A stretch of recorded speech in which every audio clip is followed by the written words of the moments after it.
नमस्कार दोस्तों, मेरा नाम आकाश है। मैं इंदौर से हूं और मैं अपनी आप बीती आपके साथ साझा कर रहा हूं। ये घटना 2013 के आखिर में या फिर 2014 के शुरुआत की है। तब मैं एक एनजीओ के साथ काम कर रहा था। वैसे मैं उन दिनों कॉलेज में पढ़ाई कर रहा था, लेकिन न जाने कहां से मेरे दिमाग पर समाज सेवा का भूत सवार हो गया था। अब मैं जो काम कर रहा था, मतलब जो समाज सेवा कर रहा था, उसमें मुझे कई बार जंगल इलाकों और आदिवासी जगहों पर जाना पड़ता था। और सच कहूं तो उन दिनों मैं ऐसी ऐसी जगह पर गया था, ऐसे लोग देखे थे कि उन जगहों को और लोगों को देख विश्वास नहीं होता था कि हमारे देश में आज भी ऐसे लोग हैं। ऐसी जगह है जो बाहरी दुनिया से अनजान है। हमारी एक दीदी थी, उनका नाम शैलजा था। मैंने यहाँ उनका नाम बदल कर लिखा है क्योंकि मैं नहीं चाहता कि उस एनजीओ या फिर उस दीदी के बारे में किसी को पता चले। फील्ड पर एनजीओ का जो भी काम होता था, वो सब शैलजा दीदी खुद देखती थी। अब हम जहां जाते थे वहां हमें जाने में खतरा होता तो था, मतलब जंगली जानवर वगैरह होते थे, लेकिन उससे भी खतरनाक वहां के लोग थे, क्योंकि उन्हें बाहर के लोगों का उनके इलाकों में बिना बताए चले आना पसंद नहीं था। लेकिन शैलजा दीदी को सब जानते थे, तो जब भी दीदी का नाम लो तो वो लोग कुछ नहीं करते थे, क्योंकि दीदी को उन आदिवासी कबीलों के लोग बहुत मानते थे। उस रोज भी मुझे कुछ मैसेज मिला था कि दीदी ने कुछ सामान मंगवाया है। पढ़ाई और मेडिसिन को लेकर कुछ सामान था। वहां जाने के लिए मुझे एक गाड़ी दी गई थी। अब वैसे हमें जब भी अंदर जाना होता था तो हमेशा हम 3-4 लोग एक साथ जाया करते थे, लेकिन उस दिन मुझे बताया गया कि जंगल में बहुत अंदर तक नहीं जाना है। बीच रास्ते के किसी फॉरेस्ट आउटपोस्ट तक सामान पहुंचाना है और वहीं से वापस लौट आना है। अब जो मुझे जीप दी गई थी वो बहुत पुरानी थी। मैं भी बिना कुछ सोचे बैग लेकर निकल पड़ा, क्योंकि ना तो मुझे ज्यादा अंदर जाना था और ना ही जंगली जानवरों का डर था। सोचा कि इसी बहाने एडवेंचर भी हो जाएगा। दोपहर के 3 बज रहे थे, लेकिन आसमान में काले बादलों की वजह से ऐसा लग रहा था मानो शाम हो चुकी है। रास्ता ओबड़ खाबड़ था, ऊपर से टप-टप बारिश हो रही थी। वहां आज भी शायद घाट के घने जंगलों में ऐसे कई रास्ते हैं जो अंग्रेजों के जमाने के हैं, लेकिन अब वीरान पड़े हैं। तो मैंने जो सोचा था उससे कम धीमी स्पीड में ही मुझे जाना पड़ रहा था। मेरी जीप के टायरों के नीचे कीचड़ और पत्थरों के कुचलने की आवाज आ रही थी। वाइपर की घिस-घिस और छत पर गिरती बारिश की टप-टप के अलावा पूरी दुनिया खामोश थी। मैं जिस रास्ते पर था वो नक्शे पर एक पतली सी लकीर थी जो एक पुरानी बंद हो चुकी फॉरेस्ट चौकी की तरफ जा रही थी। करीब 1 घंटे तक जंगल के अंदर गाड़ी चलाने के बाद रास्ता संकरा होने लगा। झाड़ियां इतनी घनी हो गई थी कि उनकी गीली टहनियां मेरी खिड़की के शीशों से रगड़ खाने लगी थी। वो आवाज किसी नाखून के ब्लैक बोर्ड पर रगड़ने जैसी थी। कुछ दूर आगे बारिश थोड़ी कम हो गई, पर पत्तों से अब भी पानी टपक रहा था। अचानक मेरी नजर डैशबोर्ड पर गई। मोबाइल में नो सर्विस दिखा रहा था। खैर, ये तो होना ही था, मैंने खुद से कहा और गियर डाउन कर गाड़ी आगे बढ़ाई। तभी जीप के इंजन ने एक झटका खाया और फिर सन्नाटा। इंजन बंद हो गया। मैंने चाबी घुमाई, सेल्फ लिया। इंजन ने कोई जवाब नहीं दिया। मैंने बोनट खोल कर देखा तो वहां से हल्का सा धुआं निकल रहा था और जलने की बदबू आ रही थी। पता नहीं क्या जल रहा था, या फिर रेडिएटर में दिक्कत थी। अब मैं कोई मैकेनिक नहीं था और ना मैं गाड़ियों की खराबी के बारे में इतना कुछ जानता था, इसलिए मुझे समझते देर नहीं लगी कि मैं यहां फंस चुका हूं। पर बारिश अब थोड़ी कम हो गई थी, लेकिन कोहरा घना होने लगा था। जंगल में अंधेरा गिरने में अब भी थोड़ा वक्त था। मैंने सोचा कि गाड़ी में बैठे रहने से बेहतर है कि मैं पैदल जाकर देखूं। शायद वो फॉरेस्ट जो कि आसपास ही कहीं हो, वहां कम से कम मुझे सर छुपाने की जगह तो मिलेगी। मैंने अपना रेनकोट पहना, एक पावरफुल टॉर्च ली और पीठ पर बैग टांग कर मैं नीचे उतर गया। सामने जो संकरा रास्ता था उसी पर मैं पैदल चलने लगा। मेरे भारी बूट्स कीचड़ में धंस रहे थे। जंगल बिल्कुल शांत था, या यूं कहें कि अजीब तरह से शांत था। ना किसी जानवर पक्षी की आवाज, ना झिंगुरों का शोर। ऐसा लग रहा था जैसे जंगल ने अपनी सांसें रोक रखी हो। अब शायद आपको ऐसा लगेगा कि जबकि मुझे ज्यादा अंदर नहीं जाना था, फिर भी मैं इतना अंदर क्यों चला गया और इतनी देर वहां क्यों रुका था, जबकि मुझे बस सामान पहुंचाना था। तो सच कहूं तो मैं जिस आदिवासी इलाके की तरफ जा रहा था, वहां के लोगों से मेरी अच्छी जान पहचान हो गई थी और देर होने पर मैंने कई बार वहां रात गुजारी थी। और वैसे भी वो आदिवासी लोग जंगलों में भटकते हुए कहीं ना कहीं मिल जाया करते थे। अब इसलिए मेरे दिमाग में तब यही चल रहा था कि कोई ना कोई मिल ही जाएगा तो साथ में ही आगे चला जाऊंगा, या फिर वहां बस्ती पर पहुंचने में देर हुई तो आज की रात वहीं रह लूंगा। पर पता नहीं क्यों आज मुझे कोई नहीं मिला था। रास्ता भी हमेशा का था, या शायद बारिश में मैंने कोई गलत रास्ता पकड़ लिया था। पर सच कहूं तो उस वक्त मेरे दिमाग में कोई शक या किसी तरह का डर ही नहीं था। इसलिए मैं बस आगे चलता चला गया। करीब 15 से 20 मिनट चलने के बाद पगडंडी 2 हिस्सों में बंट गई। मुझे याद नहीं आ रहा था कि नक्शे में ऐसा कोई मोड़ था भी या नहीं। दाई तरफ का रास्ता झाड़ियों से ढका हुआ था, जबकि बाई तरफ का रास्ता थोड़ा साफ लग रहा था। इसलिए मैंने बाई तरफ जाने का फैसला किया। थोड़ा आगे जाने पर मुझे रास्ते के किनारे एक पत्थर गड़ा हुआ मिला। ये कोई मील का पत्थर नहीं था, ये एक काला खुरदुरा पत्थर था जिस पर कोई दिशा या नाम नहीं लिखा था। उस पर बस एक निशान बना था, गहरे लाल रंग से उकेरा गया एक उल्टा त्रिकोण जैसा। मैंने उसे छूने की कोशिश की, लेकिन फिर अपना हाथ पीछे खींच लिया।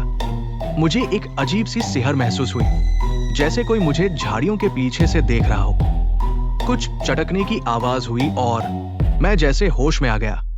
मैंने झट से पीछे मुड़कर देखा और तब मुझे एहसास हुआ कि मेरे आसपास धीरे धीरे अंधेरा फैलता चला जा रहा है। मैंने झट से टॉर्च चालू की और अपने आसपास घुमाई। कोई है?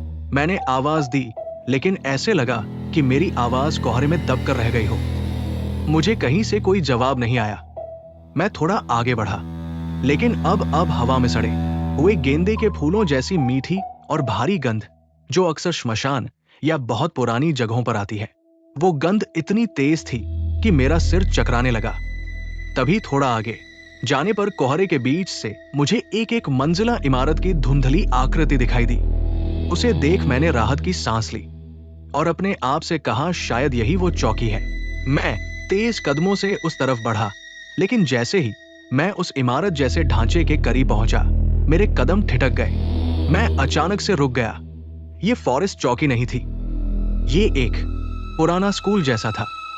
एक मंजिला खपरेल वाली इमारत, दीवारें जो कभी पीली रही होंगी अब काई से काली पड़ चुकी थी। छत जगजगे से टूट चुकी थी और दीवारों पर जगजगे पीपल के पेड़ उगाए थे। स्कूल के सामने का मैदान वो कीचड़ और जंगली घास से भरा था, और उस घास के बीचों बीच एक झूला लगा था, लोहे का पुराना झूला। अजीब बात यह थी कि हवा बिल्कुल बंद थी, वहां पत्ता तक नहीं हिल रहा था, लेकिन वो झूला बहुत धीरे धीरे आगे पीछे हो रहा था। और उस जंग लगे लोहे की वो आवाज वहां के गहरे सन्नाटे को चीर रही थी। मेरा तर्क कह रहा था कि शायद हवा का कोई झोंक आया होगा, लेकिन पता नहीं क्यों किसी अनजान डर से मेरा दिल जोर से धड़कने लगा और दिमाग थोड़ा सुन्न हो गया। अब तक जिस भरोसे मैं यहां तक आया था कि रास्ते में कोई मिल जाएगा या मैं वहीं जाकर रात गुजार लूंगा, उसमें से कुछ भी नहीं हुआ था। उस घनी शांत जगह में अकेलेपन ने मेरे दिमाग को जकड़ लिया। डर अंधेरे की तरह धीरे धीरे मेरे शरीर में उतरने लगा। अब वापस मुड़ा भी तो गाड़ी तक नहीं पहुंच पाऊंगा। तब तक अंधेरा और ज्यादा घना हो जाएगा और पता नहीं मैं सही से जा पाऊंगा भी या नहीं। मुझे कुछ देर रुकने की जरूरत थी, किसी छत की जरूरत थी और एक भरोसा था कि मुझे अपने आप को बस जंगली जानवरों से बचाना है, क्योंकि एनजीओ के लोगों को और कबीले के लोगों को जब पता चल जाएगा तो वो खुद ही मुझे ढूंढते हुए आ जाएंगे। और यही सोचकर मैं उस इमारत के बरामदे की तरफ बढ़ा। बरामदे का फर्श टूटी हुई पुरानी टाइल्स से भरा था। मैंने अपनी टॉर्च चलाई। सामने एक लंबा अंधेरा गलियारा था जिसके दोनों तरफ क्लासरूम के दरवाजे थे। गलियारा बिल्कुल वैसा ही था जैसा पुराने सरकारी स्कूलों में होता है, लेकिन यहां एक अजीब चीज थी जिसे देख मेरा दिल एकदम से बैठ गया। वहां गलियारे के फर्श पर गीली मिट्टी के पैरों के निशान थे, छोटे छोटे पैरों के निशान, नंगे पैर। और वो निशान पुराने नहीं लग रहे थे, वो अभी के लग रहे थे, क्योंकि कीचड़ अभी भी गीला था। क्या यहाँ कोई बच्चे हैं? मेरे दिमाग में ये बात आई। क्या कोई और भी यहाँ फंसा है? इस बात को सोचकर मुझे थोड़ा डर भी लग रहा था और दूसरी तरफ थोड़ा अच्छा भी लग रहा था कि अगर यहाँ कोई हुआ तो मुझे डरने की कोई जरूरत नहीं है। और इसीलिए मैं उन निशानों का पीछा करते हुए धीरे धीरे आगे बढ़ा। गलियारे की दीवारों पर बच्चों की ड्राइंग्स बनी हुई थी, जिन्हें शायद कोयले से बनाया गया था। मैं आगे बढ़ते हुए उन्हें निहार रहा था। टॉर्च की रोशनी में वो आकृतियां और भी ज्यादा डरावनी लग रही थी। कुछ ड्राइंग्स में घर बने थे, कुछ में पहाड़, लेकिन एक ड्राइंग ने मेरा ध्यान अपनी तरफ खींचा। उसमें काले कोयले से बहुत सारे लोग बनाए गए थे, जो कि एक घेरे में खड़े थे, और उस घेरे के बीच में वही उल्टा त्रिकोण बना था जो मैंने पत्थर पर देखा था। मैं उस तस्वीर को देख ही रहा था कि तभी मुझे एक आवाज सुनाई दी गलियारे के आखिरी कमरे से। ये आवाज बहुत लयबद्ध थी, जैसे कोई किसी सख्त चीज को लकड़ी पर मार रहा हो। ये शायद ब्लैक बोर्ड पर चौक चला रहा हो। मेरी धड़कनें तेज हो गई। मैंने अपनी टॉर्च की रोशनी नीचे की ताकि वो सीधे कमरे के अंदर ना पड़े और मैं छिप कर देख सकूं। मैं दबे पांव सांस रोके उस आखिरी कमरे की तरफ बढ़ा। वो आवाज अब भी जारी थी। मैं दरवाजे की चौखट के पास पहुंचा। दरवाजा सड़ा हुआ था और आधा खुला था। मैंने बहुत सावधानी से अंदर झांका और अंदर का नजारा देखकर मेरा खून जम गया। वो एक क्लासरूम था। कमरे में पुरानी टूटी हुई डेस्क और बेंच की कतारें थी और उन बेंचों पर बच्चे बैठे थे। करीब 101 बच्चे, या फिर उनकी आकृतियां, क्योंकि वो असली बच्चे नहीं थे। वो इंसान नहीं लग रहे थे, वो सभी पुतले जैसे लग रहे थे। बोरी के टाट और सूखी घास से बने हुए भद्दे पुतले। उन्हें स्कूल की पुरानी फटी हुई यूनिफॉर्म पहनाई गई थी और वो सभी बिल्कुल स्थिर थे, सीधे, एकदम सीधे। उनके चेहरे पर कपड़ा लगा था जिस पर कोयले से आंखें और मुंह बनाए गए थे। और क्लास के सामने ब्लैक बोर्ड के पास एक आदमी खड़ा था। उसने एक लंबा मटमैला कोट पहन रखा था जो जगह जगह से फटा हुआ था। उसके बाल सफेद और बेतरतीब थे। वो क्लास की तरफ पीठ करके खड़ा था। उसके हाथ में कुछ था, एक छोटी सी लकड़ी का चौक जैसा कुछ, और वो ब्लैक बोर्ड पर उसे धीरे धीरे मार रहा था। मतलब ये उसी की आवाज थी, लेकिन ब्लैक बोर्ड पर कुछ नहीं लिखा था। वो बस खाली बोर्ड पर वार कर रहा था। मेरे दिमाग में आया कि अब तक मुझे भागना चाहिए था, लेकिन उस पल मेरे पैर नहीं हिल रहे थे। मैं वही जम गया था। ये सब इतना अनचाहा था कि मेरा दिमाग उसे प्रोसेस ही नहीं कर पा रहा था। तभी उस आदमी ने अपना हाथ रुका। वो टकटक की आवाज भी आनी बंद हो गई। लेकिन उस पल मुझे लगा जैसे मेरी खुद की सांसें रुक गई है, क्योंकि वहां का सन्नाटा इतना गहरा था कि मुझे अपनी धड़कनें अपने कानों में सुनाई दे रही थी। और तब उस आदमी ने बहुत धीरे धीरे अपनी गर्दन घुमाना शुरू किया।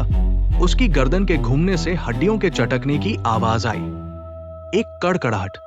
उसने चेहरा पूरा नहीं घुमाया, बस इतना कि उसका चेहरा मेरी तरफ हो जाए। मैंने घबराहट में टॉर्च की रोशनी उस पर डाली और उसे देख एक बार फिर से मुझे झटका लगा।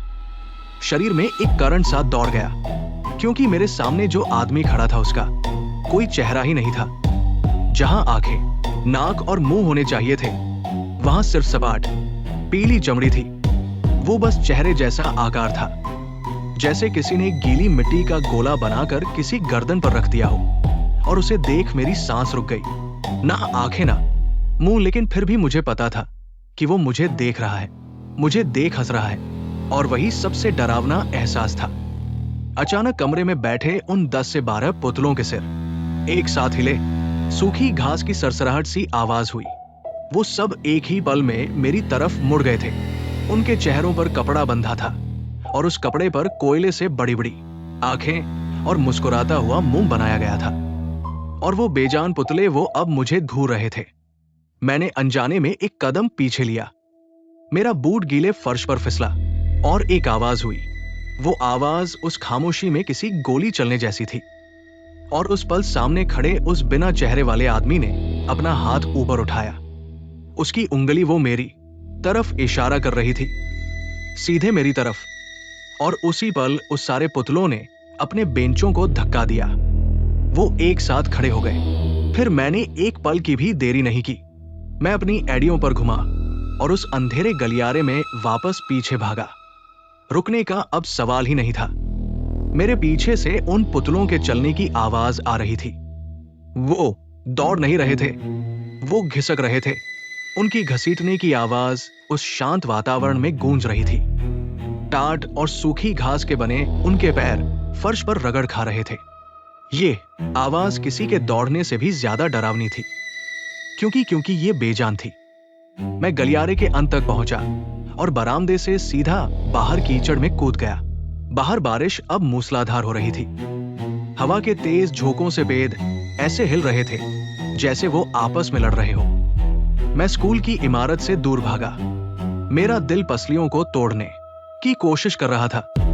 मेरी टॉर्च की रोशनी बारिश की बूंदों में बिखर रही थी, जिससे कि मुझे सामने का रास्ता भी साफ नहीं दिखाई दे रहा था। मैंने एक बार पीछे मुड़कर स्कूल की तरफ देखा। वो सभी पुतले वो सभी बरामदे में आकर रुक गए थे।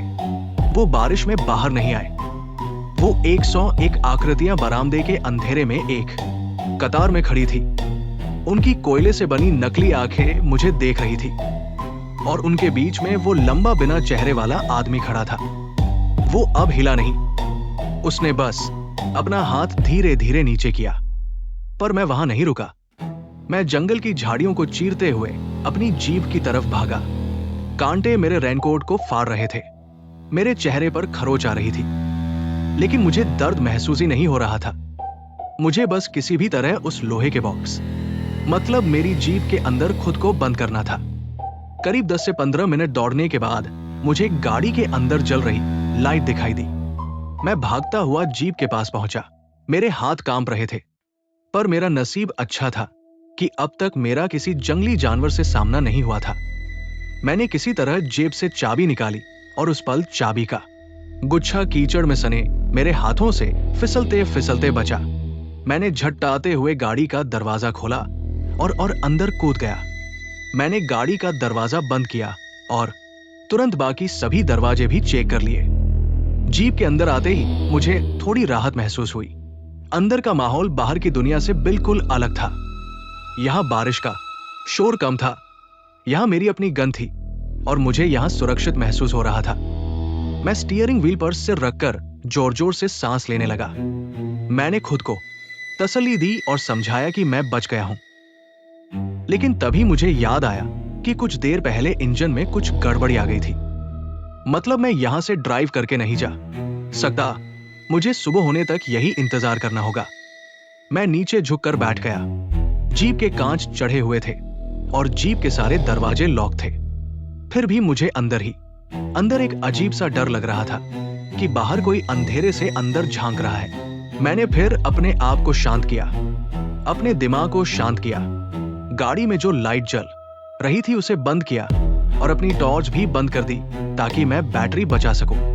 कुछ देर में वैसे ही बैठा रहा। मैं पहले नीचे झुका हुआ था, फिर धीरे धीरे अपने शरीर को सिकुड़कर मैं उसी सीट पर लेट गया, क्योंकि झुककर बैठने में मेरे पीठ दर्द करने लगी थी।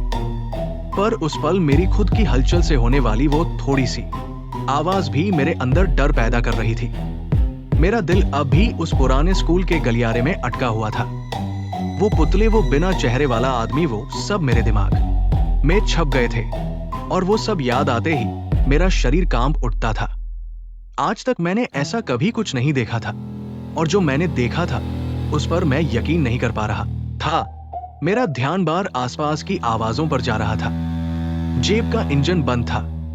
मैंने उसे दोबारा स्टार्ट करने की कोशिश नहीं की, क्योंकि मुझे डर था कि सेल्फ की आवाज से उन्हें मेरी लोकेशन का पता चल जाएगा। करीब 15 मिनट तक सब शांत रहा। सिर्फ बारिश की जीप पर पड़ रही टप टप की आवाज और हवा की धीमी साई साई सुनाई दे रही थी। न जाने मैं कहां फंस गया हूं। मेरा दिमाग भी सोचते सोचते थक चुका था। आखिरकार मैंने थकावट से अपनी आंखें बंद की और अकड़न के कारण थोड़ा हिला। तभी मुझे वो आवाज सुनाई दी। हवा के शोर के बीच एक अलग तरह की आवाज, जैसे कोई भारी बोरी जैसा कुछ गीली जमीन पर घसीटा जा रहा हो। और वो आवाज सिर्फ एक दिशा से नहीं आ रही थी। पहले मुझे लगा कि ये आवाज दाईं तरफ से आ रही है और मैंने उस ओर अपने कान लगाए।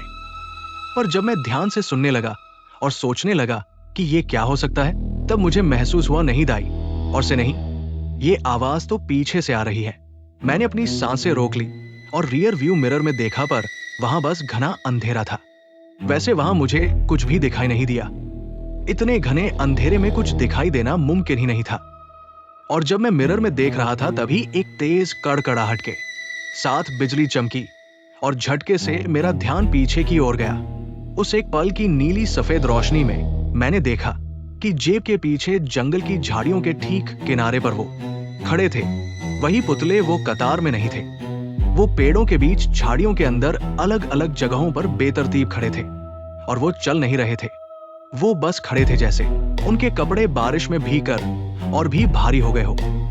पल भर की रोशनी के बाद वापस हर तरफ अंधेरा छा गया था। पर उस एक पल की झलक से मेरा दिल कांप उठा था। मेरे रोंगटे खड़े हो गए थे। वो जो भी थे, वो स्कूल से यहाँ तक आ पहुंचे थे, लेकिन इतनी जल्दी। और वो घसीटने की आवाज, अगर वो खड़े हैं तो ये घसीटने की आवाज किस चीज की है? कौन कर रहा है ये? वो आवाज अब और नजदीक आ गई थी, जीप के टायरों के पास। मुझे लगा कि कोई मेरी गाड़ी के नीचे रेंग रहा है। मेरा गला सूख चुका था। मेरे हाथ पांव अब हद से ज्यादा थरथरा रहे थे, पर मुझे अपने आप को बचाना था। मैंने अपनी पेंट की जेब से एक छोटा चाकू निकालकर मुट्ठी में पकड़ लिया। हालांकि मैं जानता था कि यह बेकार है, क्योंकि वो जो भी है, शायद मैं उनका सामना नहीं कर पाऊंगा। मुझ में इतनी हिम्मत ही नहीं थी। तभी अचानक गाड़ी की खिड़की के कांच पर एक आवाज हुई। मैंने झटके से उस तरफ देखा। कांच पर कीचड़ का एक निशान था, जैसे किसी कीचड़ का गोला कांच पर मारा गया हो। और अब तो हालत और खराब हो गई। मुझे कुछ दिखाई तो नहीं दिया, पर उस आवाज ने मेरी जान निकाल दी थी। मैं जाने अनजाने में भगवान का नाम लेने लगा। डर के मारे में अपने आप में ही बड़बड़ा रहा था, मुझे बचा लो, मुझे बचा लो, प्लीज कोई है तो आ जाओ। एक बार फिर बिजली चमकी और उस पल मैंने देखा कि एक कीचड़ का ढेर नहीं था, वो एक हाथ का निशान था। एक ऐसा हाथ जो आकार में बहुत बेढंगा था। उसकी उंगलियां बहुत लंबी और हथेली बहुत चौड़ी थी, और उसमें उंगलियों की रेखा ही नहीं थी, बस सपाट कीचड़ था। वो देख मैं सीट पर पीछे की तरफ खिसका। तभी विंडशील्ड पर, मतलब सामने वाली कांच पर, एक और थपकी आवाज हुई। वहां भी एक निशान पड़ गया। फिर पीछे वाली कांच पर, अब चारों तरफ से जीप की कांच पर हाथ पड़ रहे थे। मैं सिकुड़कर डर के मारे नीचे छुप गया था। सिर उठाकर देखने की भी मुझ में हिम्मत नहीं थी। शरीर ऐसे ठंडा पड़ चुका था कि मैं हिल भी नहीं पा रहा था। सांस तो मैं शायद बस नाम के लिए ले रहा था, क्योंकि मेरे अंदर अब डर इतना बढ़ चुका था कि वो जो भी था, उसकी बस एक झलक और मेरी जान निकल जाएगी। मैंने अपने आप को ऐसे छुपा लिया था कि मैं ज्यादा कुछ देख नहीं पा रहा था। जीप धक्के खा रहे थे, धीरे धीरे हिल रहे थे। तभी गाड़ी का इंजन अपने आप चालू हो गया, पर अंदर की जो लाइट थी वो अचानक से जल उठी। मैंने घबराए हुए कांपती हालत में हाथों के बीच से बाहर देखने की कोशिश की। मुझे बाहर कुछ भी दिख नहीं रहा था, बस कांच पर उभरते हुए गंदे गीले निशान दिख रहे थे, जो कि हर पल बढ़ते ही जा रहे थे। पूरा कांच कीचड़ के निशानों से भरता चला गया, इतना कि मुझे बाहर का दिखना बंद हो गया। और तब मेरे दिमाग ने मुझे अंदर से धक्का दिया। नसों में खून तेजी से दौड़ने लगा और दिमाग में बस एक ख्याल आया कि मुझे बचना है तो यहां से निकलना होगा अभी, इसी वक्त, वरना मैं इसी लोहे के डिब्बे में घुटकर मर जाऊंगा। और अगले ही पल मैं लड़खड़ा कर उठा। अपना सिर झुकाए कांपते हाथों से मैंने चाबी घुमाई। इंजन ने घरट की, लेकिन स्टार्ट नहीं हुआ। मैंने फिर चाबी घुमाई। अब बाहर से मुझे खरोचने की आवाज आने लगी थी। वो नाखून थे या कुछ और था, मुझे पता नहीं, पर उनके पास जो भी था वो अब कांच पर रगड़ रहे थे। चल जा भाई, प्लीज चल जा, चालू हो। मैंने अपने आप में ही फुसफुसाया। मेरी आंखों से आंसू निकल रहे थे। शरीर अपनी आखिरी ताकत लगा रहा था। मैंने एक्सेलरेटर पर पैर रखा और दोबारा चाबी घुमाई। खटखट की आवाज हुई। इंजन ने एक जोरदार झटका खाया और जीप स्टार्ट हो गई। आवाज बहुत तेज थी, लगा जैसे डीजल इंजन की दहाड़ उस जंगल में गूंज उठी हो। और तब मैंने सामने देखा। जैसे ही हेडलाइट्स जली और वाइपर से कांच का सामने का हिस्सा थोड़ा साफ हुआ, तब अनजाने में मेरे मुंह से चीख निकल गई, क्योंकि जीप के ठीक सामने बोनट से सटा हुआ वो बिना चेहरे वाला आदमी खड़ा था। हेडलाइट की तेज रोशनी उसकी सपाट पीली चमड़ी पर पड़ रही थी। उसकी भले ही आंखें नहीं थी, आंखों की जगह सिर्फ पीली चमड़ी थी, लेकिन फिर भी न जाने क्यों ऐसा लग रहा था कि वो मुझे देख रहा है, और बस यही ख्याल मुझे अंदर से डरा रहा था। उसका वो चेहरा देख एक बार फिर से अंदर से डर की लहर उठी, पर मैंने किसी तरह उसे काबू किया। वो आदमी हिला नहीं, वो बस बोनट पर अपने दोनों हाथ रखकर खड़ा था, जैसे वो गाड़ी रोकने की कोशिश कर रहा हो। अब जो भी हो, कोई जिए या मरे मुझे फर्क नहीं पड़ता, मुझे बस अपने आप को बचाना है। और यही सोचकर मैंने क्लच छोड़ दिया और गाड़ी पहले गियर में उठा दी। जीप ने जोर का झटका खाया। वो आदमी या वो चीज बोनट से फिसलकर साइड में गिर गई। मुझे कोई चीख नहीं सुनाई दी, बस एक भारी चीज की गिरने की आवाज आई और मैं किसी पागल की तरह गाड़ी भगाने लगा। मुझे रास्ता साफ नहीं दिख रहा था। वाइपर तेज चल रहे थे, लेकिन कांच पर लगी वो चिकनी मिट्टी फिर भी ठीक से साफ नहीं हो रही थी। मुझे अब थोड़ा धुंधला दिखाई देने लगा था, पर फिर भी मैं अंदाजे से गाड़ी चलाए जा रहा था। जीप पत्थरों पर उछल रही थी। आसपास की झाड़ियां गाड़ी के साइड में रगड़ खा रही थी। हर बार जब हेडलाइट किसी पेड़ पर पड़ती, मुझे लगता कि वहां कोई खड़ा है। हर पेड़ के तने में मुझे वही पुतले दिखाई दे रहे थे। कभी कभी मुझे लगता कि कोई मेरी गाड़ी के साथ साथ दौड़ रहा है, क्योंकि वो खरखर की आवाज वो अब इंजन के शोर में दब गई थी, लेकिन फिर भी वो मेरे दिमाग के अंदर गूंज रही थी। अचानक एक मोड़ पर मुझे लगा कि रास्ता खत्म हो गया है। मैंने जोर से ब्रेक मारा। जीप फिसलकर किनारे से नीचे उतर गई और वहां से उतरती हुई एक पेड़ से जा टकराई। अब ये सब कैसे हुआ, वहां क्या हुआ, इसका मुझे कुछ अंदाजा नहीं, क्योंकि मेरे दिमाग को ना वक्त का पता था ना रास्ते का। लेकिन जैसे ही जीप किसी पेड़ से टकराई, मेरा सिर भी जोर से स्टीयरिंग से टकराया। कुछ पल के लिए मेरी आंखों के सामने अंधेरा छा गया और ऐसा लगा कि मैं किसी अलग ही दुनिया में आ गया हूं। जब मुझे होश आया तो मैंने अपना सिर उठाया और मैंने देखा कि हेडलाइट्स अभी जल रही थी, लेकिन एक लाइट टूट चुकी थी। और उस एक बची हुई लाइट की रोशनी में मैंने ध्यान से देखा कि मैं कहां हूं। मैं जंगल के किनारे पर था। सामने पक्की सड़क थी, जिस घाट से मैं आदिवासी इलाके में जाया करता था। ये वही मेन रोड था। उस काली भीगी हुई सड़क को देखकर मुझे लगा जैसे मैंने भगवान को देख लिया हो। मैंने गाड़ी बैक की। बम्पर के घिसटने की आवाज आई, लेकिन अब मुझे परवाह नहीं थी। मैं तेजी से जीप को कच्चे रास्ते से उतारकर पक्की सड़क पर ले आया, और जैसे ही जीप के टायर पक्की सड़क पर आए, एक अजीब सा सन्नाटा छा गया। जंगल का शोर पीछे छूट गया। बारिश भी यहां कम थी। मैंने घबराते हुए रियर व्यू मिरर में देखा। पीछे गुप अंधेरा जंगल था, और जंगल के उस मुहाने पर जहां से मैं अभी अभी निकला था, वहां कोई नहीं था। बस एक पुराना जंग लगा हुआ बोर्ड लगा था, जिस पर जंग और काई लगी थी। हेडलाइट की बैक लाइट में मुझे उस पर कुछ लिखा हुआ धुंधला सा दिखाई दिया। उस पर यह लिखा था, प्रवेश निषेध, वन विभाग की संपत्ति आगे खतरा है।